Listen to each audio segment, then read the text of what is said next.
پێغەمبەری خوا صلی الله عليه وسلم مامۆستا و ڕابەر و پێشەوامان نیشانی داین کە بەڕاستی ئینسانی وەفادار و مەرد ئەبێ بە وەفا بێ بەتایبەت لەگەڵ خێزانیدا،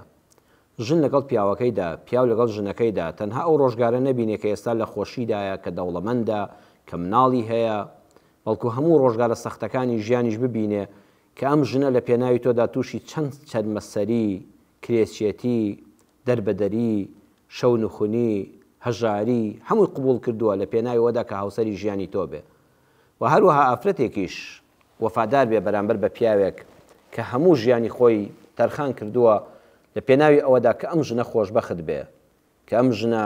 ماڵ و حاڵێکی هەبێ، هەز بە ئارامی و حەوانەوە بکە. پێغەمبەری خوا صلی الله عليه وسلم مامۆستا و ڕابەرمان نەک لەگەڵ خێزانیدا، نەک لەگەڵ موسڵماناندا، بەڕێزان هەمیشە لاپەڕەکانی ژیانی تەماشا دەکرد.